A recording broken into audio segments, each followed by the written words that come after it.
Ring by Koji Suzuki. So, this is a Japanese mystery horror novel which serves as the basis for the popular Ring films. And I really just picked this book up on a lark just to kind of see what it was like. And I have to say, I'm really glad that I did because I ended up finding this book quite compelling and rather enjoyable, actually.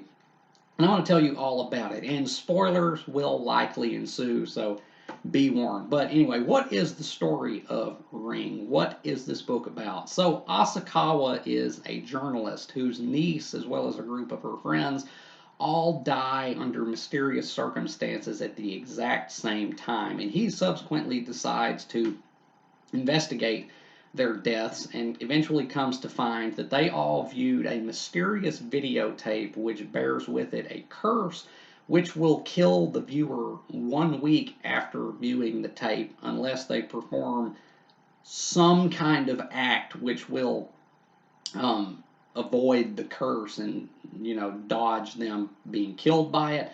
And he now has watched that tape himself, and so now he only has 7 days to live. And he makes a copy of this tape and shows it to a friend of his, a professor named Ryuji. And now they're both in the same boat of only having 7 days to live. So now they have to scramble to try to unravel the mystery of this videotape as well as find a way to save their own asses. And they eventually come to learn that the tape is the product of the vengeful spirit of a deceased and very powerful psychic who is impressing the images onto the film of the tape from beyond the grave. And so they have to figure out what to do now to avoid succumbing to the curse. So that's pretty much the plot of the book, broad overview. So now let's talk about the ins and outs of the book. The writing in this book was good, and I didn't really expect it to be that great because this is a translation, and with translations, oftentimes there can be hiccups with the translation. There can be issues, but I didn't really think there were any issues with this. The writing in this is pretty solid. It may not be the most mind blowing prose you'll ever read, but it's strong enough. It really is. I really didn't have any complaints with the writing. I felt it was all around reasonably solid. So, writing is good, I think. Now, let's talk about the characters. The characters were kind of thin, but I think there was enough there to get invested. So, Asakawa is an oddly unlikable protagonist. We don't really know much about like his backstory. It doesn't provide a lot of background on him. We just know he's a journalist with a wife and a young child, and he kind of treats them not as well as he probably should, or at least not as well as the reader will likely think he probably should. And he's kind of bland a little bit, but I mean, you do see this through almost exclusively his perspective. So you do kind of get in his head more or less over the course of the story, and you really kind of feel the fear, the drive to solve this mystery as the book goes along. So you do kind of get sucked in a little bit. And then his friend Ryuji is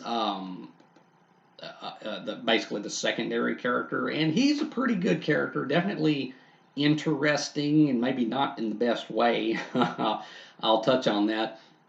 But I do think characters were on the thinner side, but I think it squeaks it by with just enough to get invested in the story.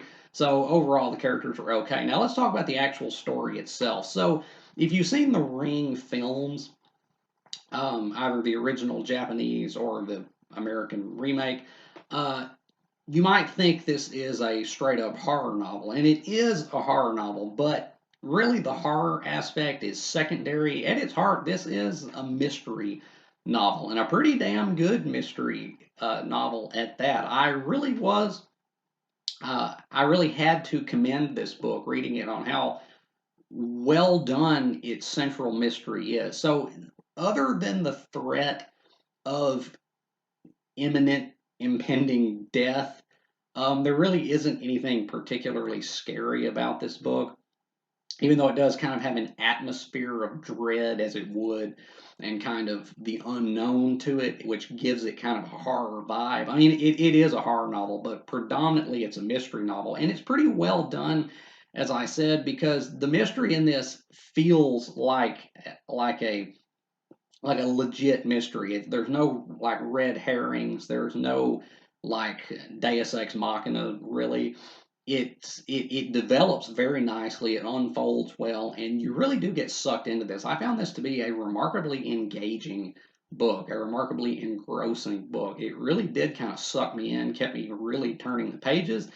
Uh, and I really got to commend it. As for weaknesses in the plot, the ending got a little bit wobbly, not in the actual resolution, so to speak, but rather how the protagonist comes to reach that resolution. So, um, if you've seen the film, you'll know that what the characters have to do to avoid the curse is to make a copy of the video and show it to someone else. You have to pass it on, like a chain letter kind of.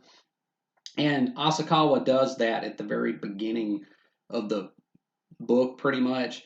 So he's actually not under any threat of the curse anymore because he's already shown um, the, uh, the video to his friend Ryuji. So he's already unwittingly completed the ritual that he needed to do to dodge being killed. But it's the way that in the end of the book that he comes to realize what the act that they have to perform to dodge the curse is that was a little bit too easy because his wife and kid, like in the movie with Naomi Watts's kid, watches the video in the film, and then she has to find a way not only to save herself but save her kid. Same thing here. His wife and child end up watching the video, and so he has to figure out how to save them as well. But Ryuji ends up getting killed by the curse, and the thing about their relationship throughout the book is that Asakawa is not really the strong one between the two of them. Ryuji is really the brains of everything. He's the one that like does most of the figuring out. He's the one that kind of drives them in the right direction, and Asakawa is kind of just hapless a little bit. But at the very end of the book, Ryuji gets taken out of the picture because he succumbs to the curse and gets killed. And so, as a result of that, Asakawa has to kind of like man up. He has to pony up and, figure out what to do now himself. Or so you would think. But at the very end of the book, I mean, like the last 10 pages or so, he has like some kind of strange vision of Ryuji that literally like points him to the answer to the solution, and that was a little cheap and it was unnecessary too. Like you could have just taken a little bit longer with the denouement and made the main character have to actually do some problem solving of his own instead of just having the already deceased secondary character say, "Here's the answer. Here it is." It was kind of cheap and it was kind of a cop out, and it kind of tarnished an otherwise really well done mystery, a really well done story. So I got to take a few points off for that because when I got to the part where his ghostly friend just points him to the right answer, I was like, no, that's not how that should have gone. And it didn't even give Asakawa like the completion to the arc that you think he's going to have. Because again, throughout the majority of the book, he's kind of just like, just kind of scrambling. He doesn't really know what to do. He's not the stronger character. But then at the end, after the stronger character is removed, you're like, okay, it's his time to shine. He's got to, pony up, figure it out. But then he just doesn't. He just gets the answer just pointed out to him.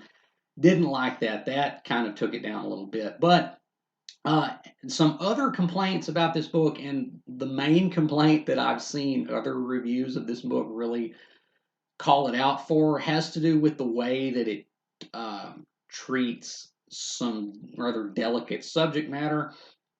So, Sadako is the psychic who they eventually learn is the cause of this cursed videotape.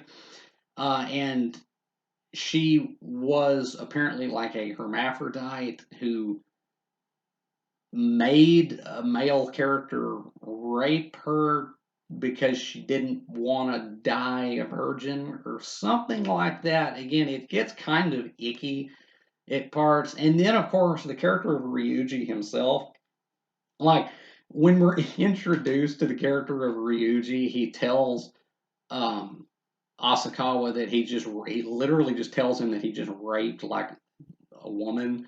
And then Asakawa like has a flashback to when they were in high school together, and he was like, he told him then he was like, I just raped somebody, and then it's just like what?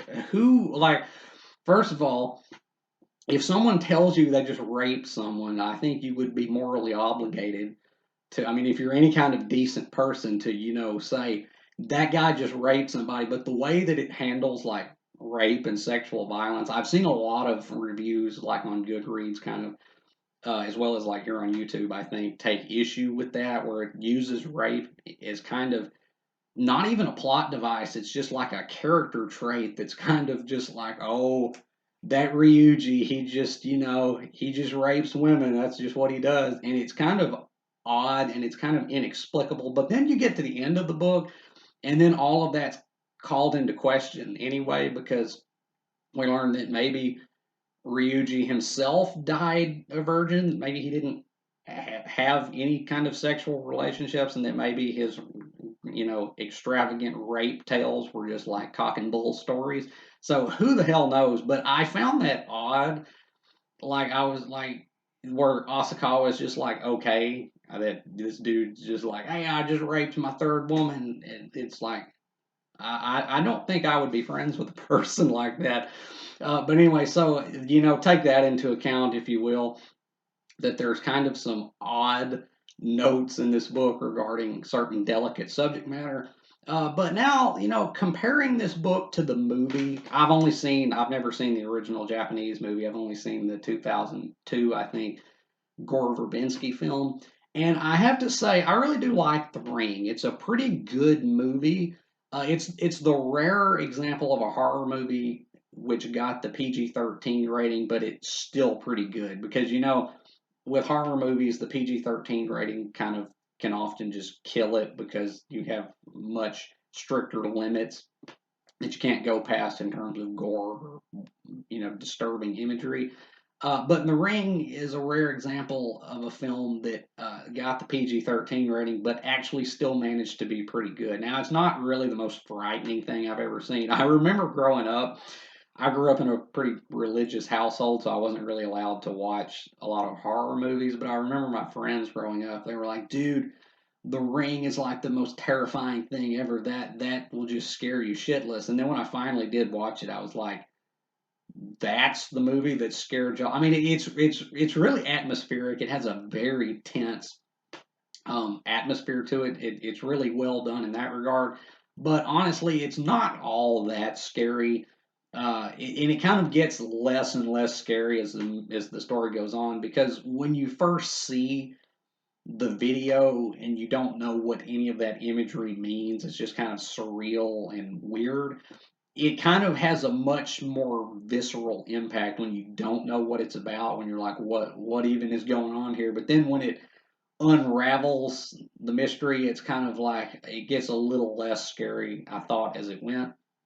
But still, The Ring is a pretty good film, and comparing it to this book, it really does match up pretty well. I didn't know how close of an adaptation that movie was from this book, but it actually is pretty on point. I mean, obviously, the setting and context and the characters have been changed, but the actual story pretty much follows the same beats, more or less. You really can correlate quite a bit between the book and the movie. So it's a more faithful adaptation than I was anticipating. But if I had to choose between one or the other, I think I would pick this book, actually. I just found it really, really engrossing. It had me turning pages like not a lot of books have.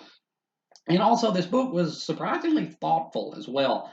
I wouldn't call this like philosophical fiction or anything, but this book does kind of have some contemplation to it about the possible limitations of mortal knowledge and whether there does exist like some aspect of reality which we can't really know. And it's maybe not the deepest thing ever, but it gave it a little bit of meat to it. It gave it a little bit of meat on the bones, so to speak. So I think I really would choose this book over the movie, even though I do like the movie as well. But to rate Ring by Koji Suzuki, I'm going to give this book a B plus. I am. I think the writing is good. I think the characters are good enough. I think the story is mostly well done, although there are some certain aspects of it which kind of knocked it just a little bit in my eyes. But overall, I thoroughly enjoyed this book, and I have to say, I really liked it. So, Ring by Koji Suzuki. Have you read Ring? If you have, let me know down in the comments what you thought about it, whether you have agreed or disagreed with anything I've said about it here today. And if you have not read Ring, I really could recommend this. This book was actually really good. I thought I had a great time reading it. And yeah, I definitely could recommend it. And also let me know, if you've seen the films, either the original Japanese or the American remake, what you thought about those. And as always, if you have enjoyed anything you've seen or heard here today, remember to hit that like button and subscribe. I would really appreciate it. And until next time, peace.